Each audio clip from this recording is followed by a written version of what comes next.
some interesting news coming out of France, which might actually end up influencing the rest of EU in the regard of France saying that yes, you are allowed to resell your digital games. Now, this is big news actually. Like the Right, this because like the norm has been obviously you can't, and that's why everyone has physical copies to buy and sell. But this is also big news for a lot of reasons. One of them being obviously there's a bit of a problem when you resell a game and buy used games, and the fact of the matter is devs don't get a cut of resales. Mm-hmm. So like there's a lot of indie devs out there that are really afraid of this ruling right now because there's if you can get a cheaper version of their game, why wouldn't you? But they I won't get a guess cut of like that, and I'm it's curious as to like their reasoning, like what makes something resellable? Because they were saying that it's not. they've tried to do it for games before, like online digital copies of games before, but it always just got shot down in court. But Valve lost Yeah, this so that's time. like what is making them now say that now this product is resellable? Like they should be able to resell it. Did they give a reason? One sec. Okay, just something to mention. Uh, on the Steam marketplace, when people sell those those trading cards or weapon skins for various games, stuff like Mm-hmm. that, Hmm. stuff that's tradable on the Steam marketplace. Every time there's a transaction, Steam gets a piece of that. So I'm thinking if people are able Well, to yeah, it's resell. basic. It's going to benefit Steam, but it's not going to benefit any of the devs. Hmm. Like I just want to mention that it's going to Steam's going to be get a like cut of that. it's going to be like GameStop. Like Exactly. legit, it's going to be like GameStop. Only I'd imagine you set the price, or are you selling it back to Steam? Like, I want to know how this is going to happen because if we're going auction house style with it, there's no guarantee that you're going to actually sell your copy of the game. Funny thing about selling something back to Steam, why would they want it back?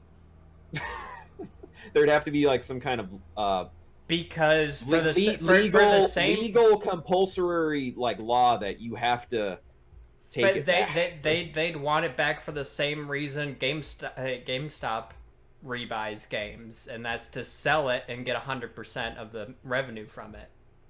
Right. It's like a but mini investment for them but just over and physical over. copies are actual things, and digital it's just data, not even on discs. You're So it's basically selling your key to the game. Yeah. So if someone's still going to buy it back from them at a higher price than they bought it for, they're still making money. It's basically like they remove the key from your from your account and resell that game key. well, I kind of look at the key as more that's more of a DRM key. It's less of a ownership key, which might sound contradictory. I mean, Like that's it, that it still works though the same way keys have always worked, and that like say if you go out and buy a PC game from a brick and mortar store, if you can find one, if you can find a PC game for sale in a brick and mortar store. let's Maybe go um, I'll just back. play. Let's go back in time 10 years ago when that like was still a thing. okay, so I bought Fallout. Like, I'll give the most recent example. After I moved to Mississippi, I bought Fallout 4 from a GameStop PC version of Fallout 4 on a GameStop. It came with a disc and a CD key. if you put the CD key into Steam, it registers registers the game to Steam. So basically, what this is saying is you can set. I like you could they're. It's basically the reverse of that. They're taking that CD key, the game key, that's attached to your account, removing it from your account so you no longer have access to play that game or whatever, and transferring it to whoever bought your CD key. Like that's the best example I can think of what's actually going on and what would actually be going on in this. This is kind of it brings up the conflict that a lot of people have with digital distribution, where they don't own what they have, really. Well, this is trying to make some kind of symbolic thing of what this is trying to do. But even then, it's kind of like, if you need an online connection to verify that you own something, eventually that's going to be discontinued at some point. And I mean, you can play. You can still you can play Steam games offline, other launcher games offline, because it knows you own it because you were connected to the internet. You bought it and you paid for it and you downloaded it. And I just wonder what. I'm just curious what. I don't know exactly what the limits are. Like, how long can you be offline? Like, indefinitely. I mean, once Steam is, once it's on your hard drive, and Steam knows that you bought it legitimately and all that sort of type of stuff, it's like you can just go offline and just play it forever, right? Basically, or until your computer dies. Because it's logged in your Steam, your computer's Steam files that you own this game. Unless it's an online only game, it's, you know. It's almost like I want to just like pull out my Ethernet cord, sign out of Steam, and then try to sign back in, and it's like, if there's an issue or something with that. It's just it's because, I mean, even if you get VAC banned on a game, you can still play it offline, can't you? That's like going another step towards. I'm nowhere near, like, I've never gotten in a situation. I've never done anything that would qualify for a VAC ban potentially. You know, aimbot cheats, that kind of shit. No, like, you get banned from the online component of a game. So say you get banned from Counter-Strike, can you still play it single player, like against bots or whatever? I have no idea, man. I kind of thought if you got VAC banned, I just know that there are some kind of penalties that go with that, and if you get enough of them, you kind of get locked out of your whole Steam account. You like forfeit everything, really.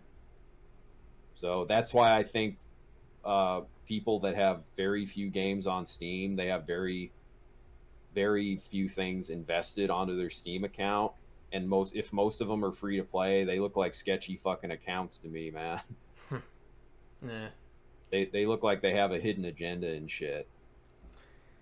They have less to lose, so they'll risk shit. Okay, so this is the news story about what happened and everything. So the French consumer group, and I am going to completely butcher this, UFC Quasir, has been in a legal battle with Valve for the past 4 years, alleging Steam's subscriber agreement is anti-consumer. This week, the case reached a major milestone when the High Court in Palais de Justice, Paris, ruled against Valve by making it legal for European consumers to resell their Steam games on the digital storefront. Valve's ban of reselling games on its storefront is one of the few downsides of having a digital collection of games as opposed to a physical one that can be resold or restocked to your heart's content. And while Steam has a virtual rewards system and a big community in place for stuff like trading cards, crafting badges, and leveling up, there is no getting around the fact that once you've bought a game, it's strictly tied to your account and you're stuck with it for eternity. Or at least that's what the EULA dictates. In what might drastically shift Valve's mode of operating Steam is a ruling given this week by a French high court that legalizes it for European consumers to resell their games bought on Steam, reports the French publication Numérama. Probably didn't say that right. The verdict follows EU laws on digital goods that ensure the free movement of goods within the Union and allow the selling of all goods, including software, to be sold in used condition without the permission of the maker or the original seller. In its defense, Valve argued that Steam is a subscription service, thus its banning policy on game reselling. The court rejected this defense, stating that Steam doesn't sell games as part of a subscription package and that Valve's policy on reselling games goes against EU laws put in place for the free flow of digital goods and content. The court's verdict further clarified that the legality of resale applies to selling a single copy of the game and not duplicates. It also gave Valve 3 months to upgrade its terms of service in light of this ruling.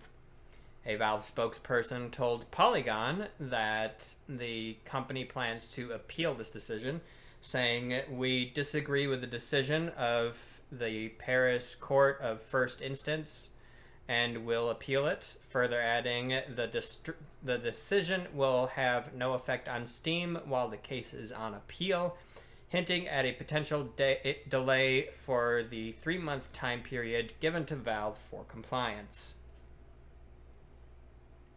So, Steam does not want you to resell your games.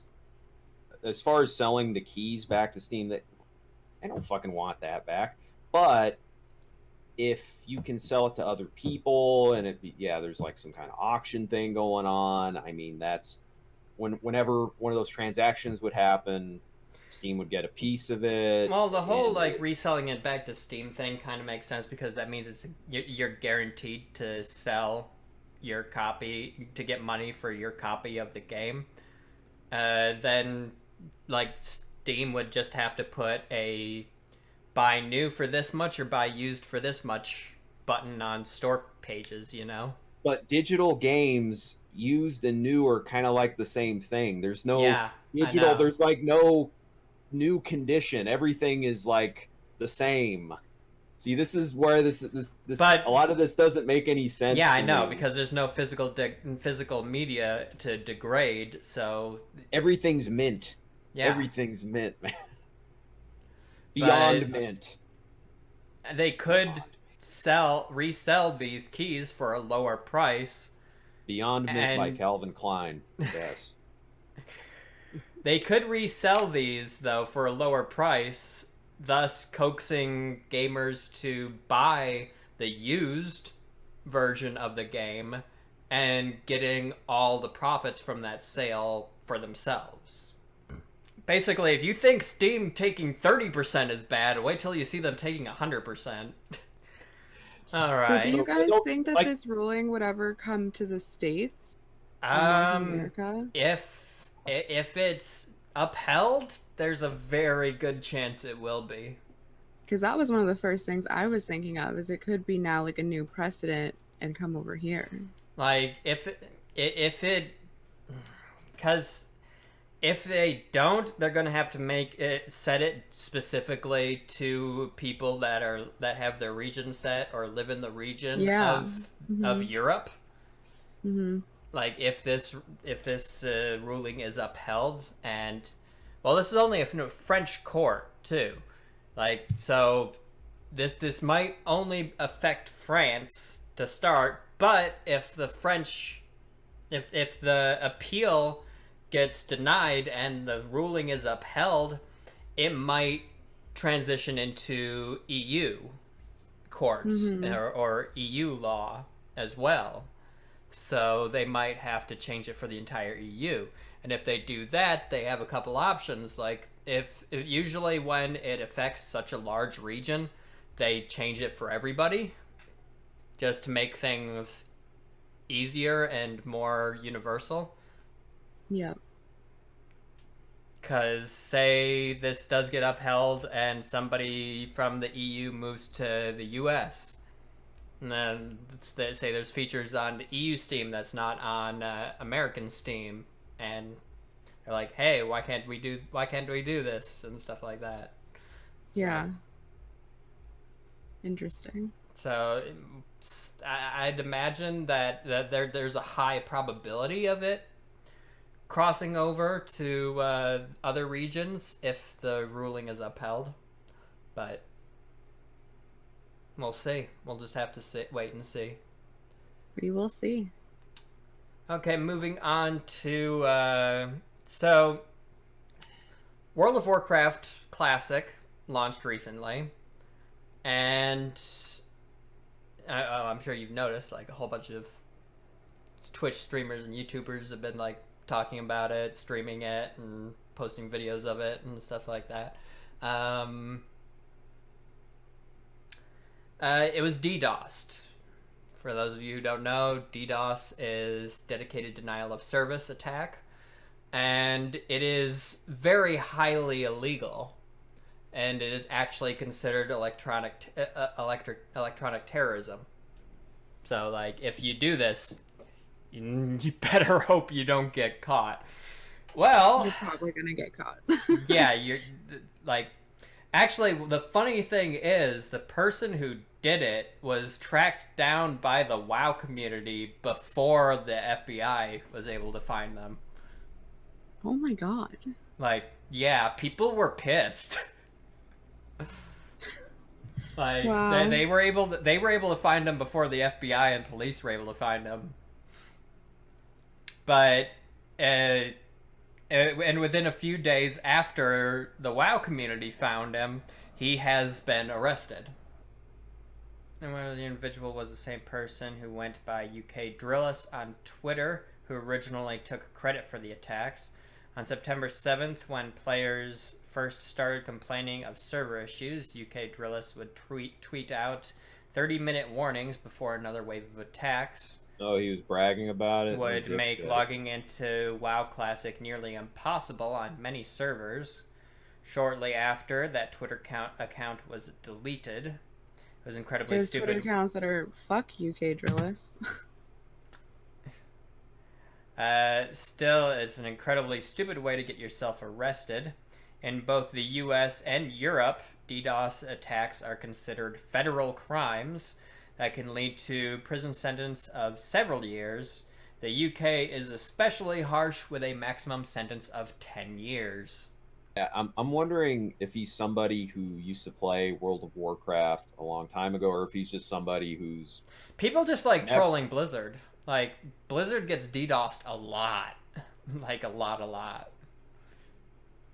Just because people like screwing with other people. It usually happens when... Most of the time it's World of Warcraft, too. Or, like... Whenever a new like a big patch drops that gets a lot of people signing into the game for WoW, like a really big patch that adds a bunch of new content which gets a lot more people logging in, like they'll DDoS it then just to fuck with people. Like, or say a new expansion drops and the player count, like really high player counts, they'll DDoS it then too, just again to fuck with people. Like, they just want to cause like, they just want to see the world burn. Like, they're doing it legitimately just to screw with people, basically. And they're attacking it on those dates because it would affect the most people. Exactly.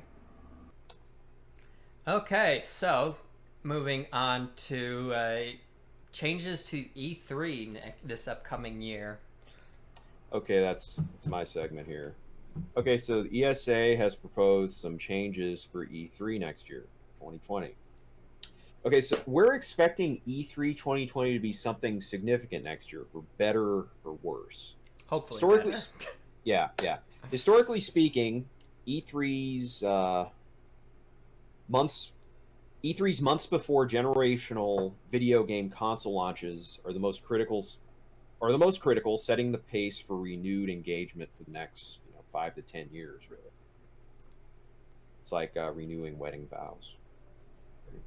Okay, but buzz from E3 can make or break public relations and consumer confidence for given platforms. These detrimental risks have led to Nintendo, EA, Activision, and most significantly in 2019, Sony, to not participate in a traditional manner. Now, Well, you actually wrote that, and I actually wanted to bring this up. Like, Nintendo is still at the show. They just don't hold a traditional press conference. Like, they do their Nintendo Directs or their Nintendo Treehouses now. But Sony didn't have a presence at all last year. Like, no booth, no press conference, nothing. Really, it's kind of like all the companies that I just mentioned. These are big freaking players, and there used to be like check boxes where all of these companies would check all the boxes, what their presence is going to be, and now they're either missing one or two or all of them. Okay, so that's what I was getting at here. There's no. I think that there was like maybe it's just too much pressure, and they just don't want to risk. I believe Sony said that the reason why they skipped E3 last year is because they just didn't have anything new to show. Because they're waiting for next year when they can show off the next PlayStation and go full ham, you know?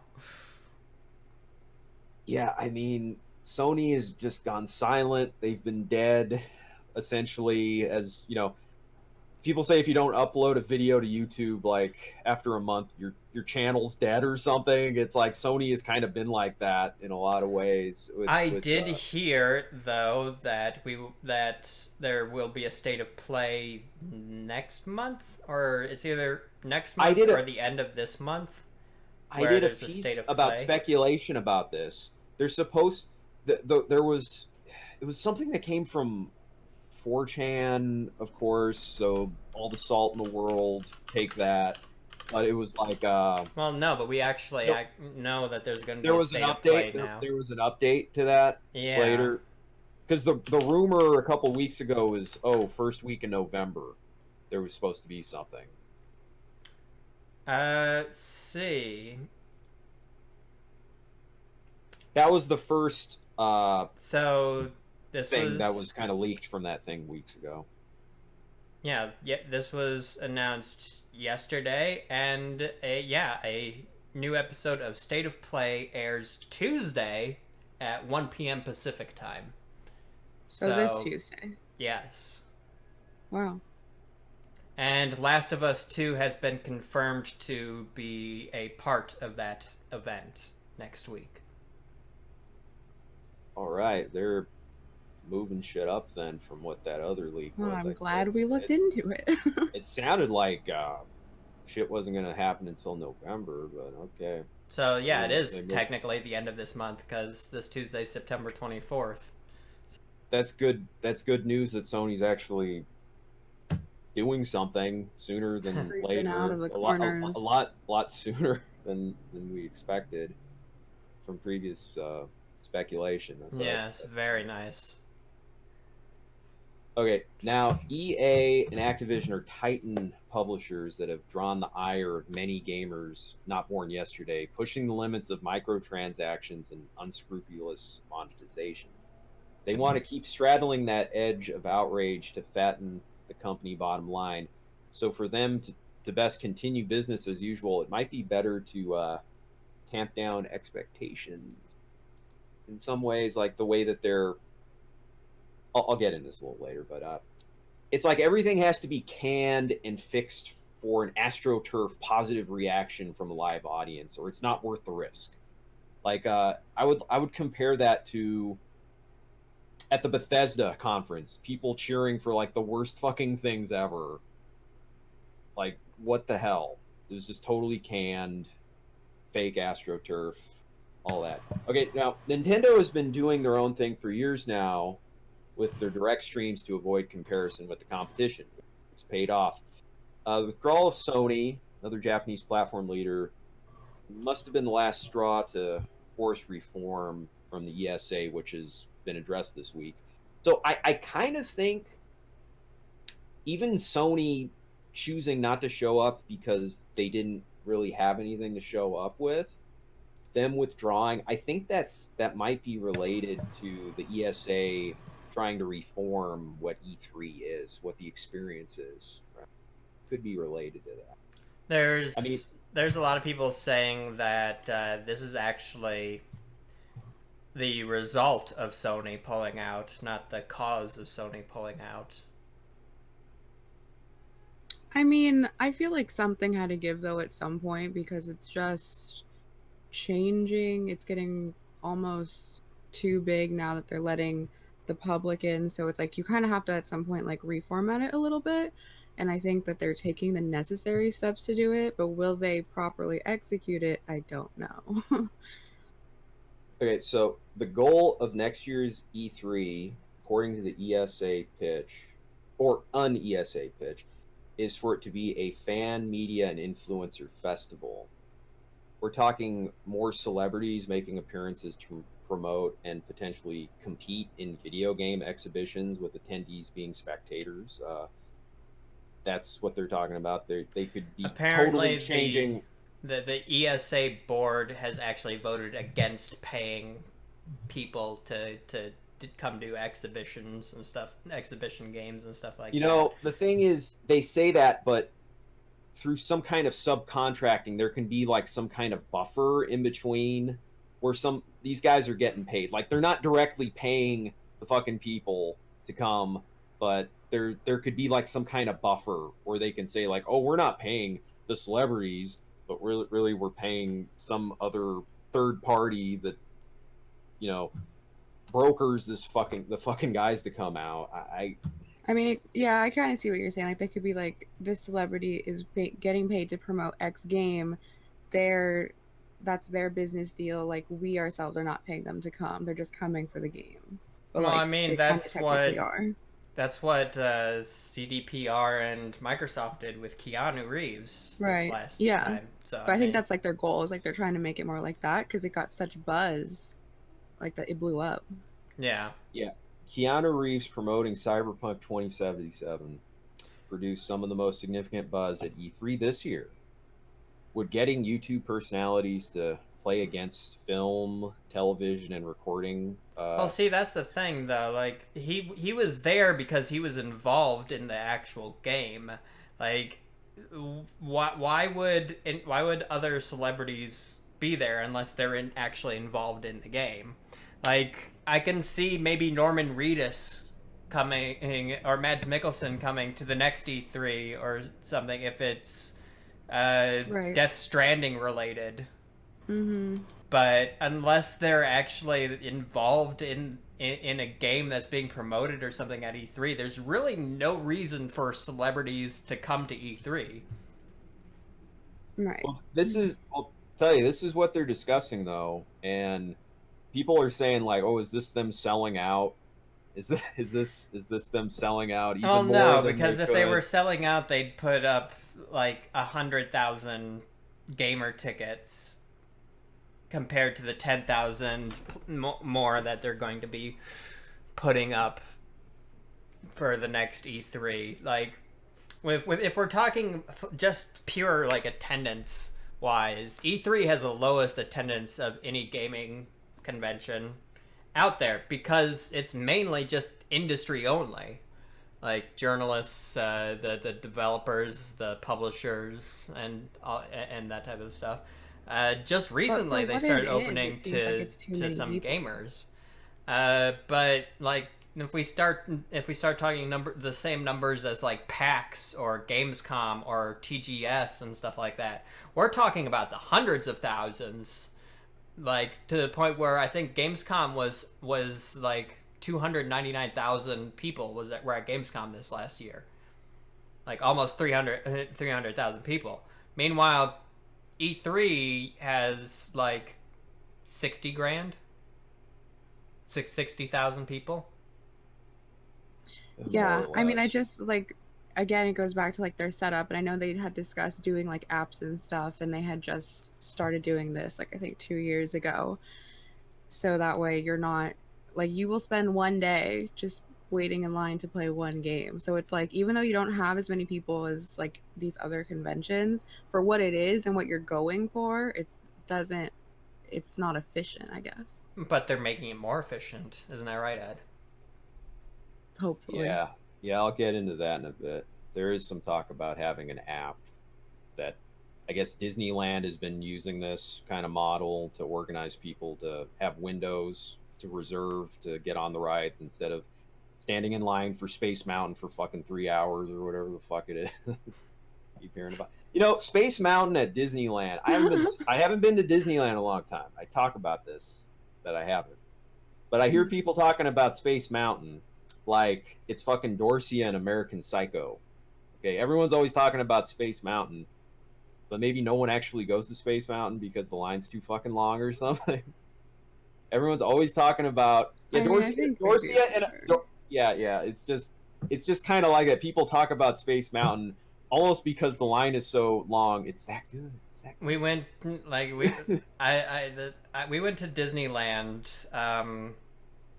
This was early December, like back in the early 2000s. Like it was right after we went on a cruise, me and my family. And then when we got back, we spent the day at Disneyland. But it was a school day, so there was like nobody in the park. We had the park to ourselves. We rode Space Mountain like 3 times in a row, and we could basically ride any ride we wanted without having much of a line at all. Yeah, you gotta go on a weekday, avoid Okay. holidays, the etc. the best days to go I've heard are like the day right after a holiday when there's like a lot of drinking. So like the day after like St. Cinco de Patty's Mayo, Day or Cinco de St. Patrick's Mayo. Day, or Yeah. New That Year's makes Day sense. or something. Yeah, stuff like Everybody's home with a hangover. They're like, I don't. yes. I'm not getting on a fucking roller coaster. Dad, I just also go to always check my Disneyland. district's I'm calendar to make sure hungover. it's not like a teacher's day and the kids are off for some random reason, because that sucks. Yeah, but yeah, middle of the week is one of the best times to go. That way, you're not Mm. risking like a 3-day weekend or anything. Like you're almost guaranteed that nobody's going to be there.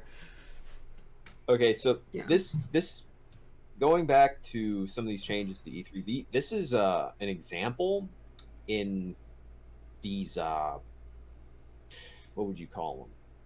Slides of what they're proposing. Like this is like an example of a suggestion that they're thinking about doing. Okay, so an example given for an attraction that they would have at E3 would be having Los Angeles Lakers players playing a basketball video game in front of fans or actors competing in a tournament. So we're talking actors that just are not connected to any of the productions. Probably, we're just and this is what it reminded me of too. I'm gonna get into here, but this sounds a lot like the first days of NBA All-Star Weekend, where you get celebrities and retired pro players to participate in limited scope exhibition activities on the court. Um, if Kevin Hart could get out of the social media doghouse, he'd be a shoe-in for this. This sounds like something Kevin Hart would do. I mean, It does. I've seen. I remember a couple years ago he did like commercials for like Madden 18 or something. So yeah, this totally sounds like something he would be doing. And I remember him participating in NBA All Star Weekend for a long time. Okay, so the ESA plans for exclusive appointment only activations for select attendees who will create buzz and FOMO or fear of missing out. FOMO. And it's funny, they kept mentioning activations. It's like, I wish they would just say activities or attractions, but they That say is weird. activations. That just sounds like so cold and calculating. It sounds weird. I Does- don't think that word means what you think it means. yeah, this is a quote from them. Exclusive appointment only activations. The celebrities will go to the activations. Report to activations. Report to activation. Okay, so ESA membership approved an additional 10,000 gamer badge attendees, bringing the total number of consumers on the show floor to 25,000 per day. So it sounds like E3 would be getting a lot more crowded with more public traffic. There are now propositions for a new digital app to organize appointments for Windows to play the game demos instead of waiting in line for hours.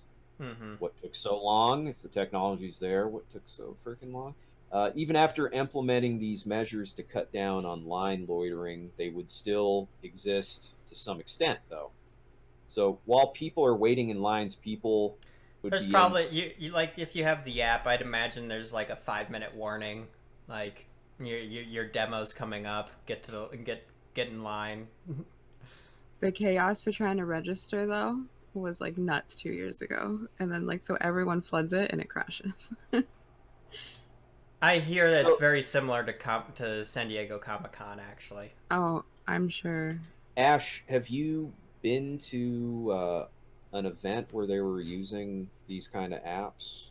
Yeah, 2 years ago, E3. I think it was the first year that they had tried it. So hopefully by now their tech will be a little bit better if they're also making more people come. So I don't know. We'll have to see. From what I read, it sounded like they hadn't done this before, but you're saying that they tried it 2 years ago and Maybe it was a beta test. Yeah, it could have been because they had never done it before, as far as I know, in the other years that I've been. But it worked to an extent, but it was literal chaos trying to register on the app to get your time slot because like you're inside, mind you, like most of it. So like you have to have service, and then like there's so many people trying to do it at one time because it's such a small window. And as soon as you get the notification, like okay, register, it just floods, and then some people you can just hear them like fuck, because it'll just crash. But yeah, I See, know now, an interesting way of handling this, in my opinion, would be you go to the booth for the game that you want to register to play. There's a QR code there, like, and you use the app, scan the QR code, and you get a spot in line. Like, how hard would that be? Well, there's only so many slots for each. Like, say 3 p.m. You want to go play a game. There's First only, come, like, maybe first 10, serve. 15. I mean, you that's get totally to the what booth. it is. Instead of it being you being able to register from anywhere on the convention floor you want, you go to the booth, you scan it, and say like the first 100, 200 people to scan the QR code, get a spot in line, and everyone else has to wait. Then everyone would be camping outside. I think a lot of these places are camping affairs to begin with. I mean, yeah.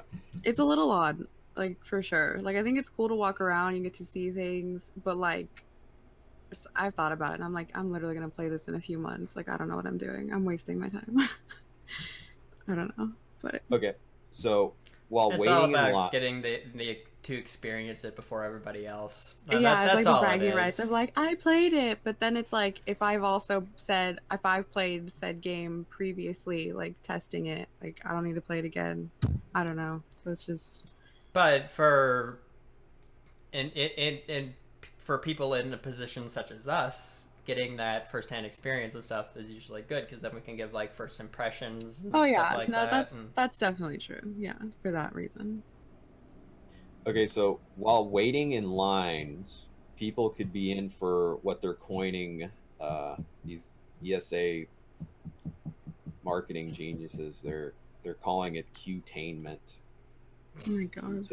which may end up being annoying solicitations and more data gathering while you're waiting in line. So I don't know if you can wait in line in peace at these events right now, but now there you could be like people could be coming up to you like Mormons trying to talk to you about stuff, dude. Okay, I mean, I that's wouldn't what. doubt Excuse it. me, have you talked? Do you know about our Lord and Savior Ganon? You know about our Lord and Savior Gaben too. Jeez, I mean, for real this time. Uh,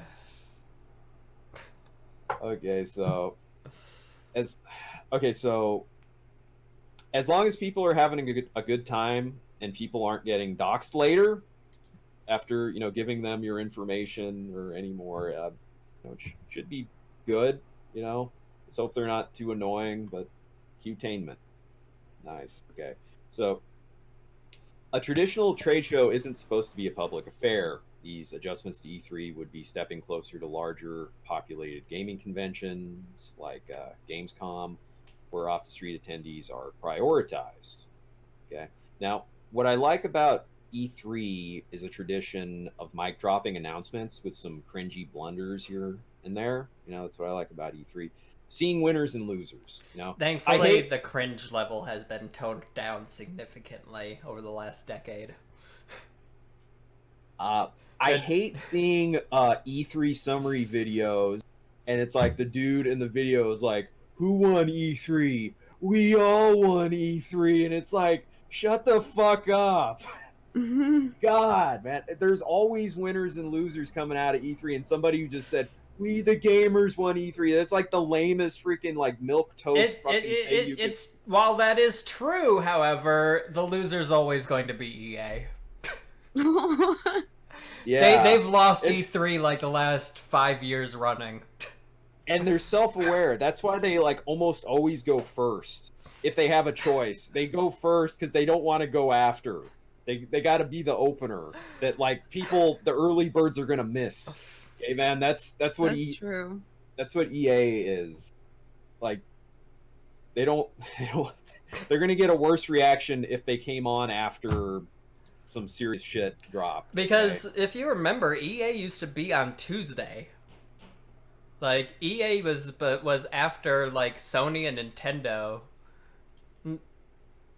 Was it Tuesday or no? Well, Nintendo's always been Tuesday. I think Sony and Microsoft were Monday, and then I think actually it used to be EA and Ubisoft were a Tuesday after Nintendo, like way back when.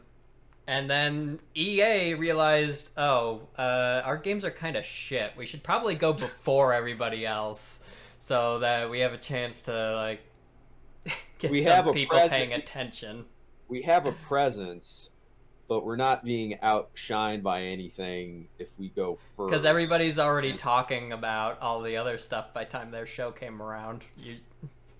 And then they moved it to Sunday. Then this last year it was Saturday. Like they moved it even further back because because Bethesda started doing their show like Sunday nights. So they're like, you know what, we gotta get a good 24 hours of people just talking about our stuff. Otherwise, they're just not going to be talking about it at all. Need high energy Greg Miller sitting on a couch, getting everybody excited. People were roasting Greg too, like because he was hosting the EA's show. Like everybody loves it. Like a lot of people really like Greg too. Like I like Greg. He's a great guy. Yeah, he's like a community ambassador for a lot. He's a really good comedian and stuff too. And he was getting roasted because he was hosting the EA E3 thing. And we're like Star Wars. Yeah, people like Star Wars. Yeah, okay. So that's the exhibition that. Okay, so that's the exhibition I can see from home and collectively everyone can experience. What I'm referring to is how E3 normally is, where there's mic drops, There's some blunders. I like being able to experience that from home. You know, you don't have to be there to really experience that. So okay, so as long as the Disneylandification doesn't interfere with this, I don't mind. Social media reactions might be too much trouble for this cycle to continue as it currently is, though. You know, well, they say, you know, bad publicity is still publicity, but you know, Yeah. and that pretty much closes up the story about what they're changing with E3. I mean, on the whole, it doesn't really sound like much would change if you're viewing it from home. It's just if you were to actually go there, there should be some improvements. You shouldn't be like, there shouldn't be so much downtime where you're waiting in line. That's really the biggest thing. If there's a bunch The of additional lines, entertainment. it's it sounds like reforms that are long overdue.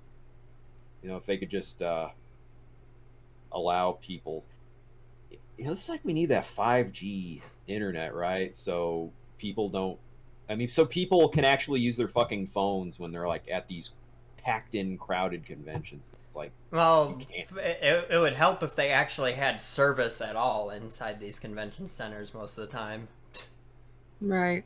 Yeah. Because that's the main problem. It's not a connection issue. It's like service, and the lack of it is the issue most of the time. So if anything, they need Wi-Fi, like public Wi-Fi for these conventions.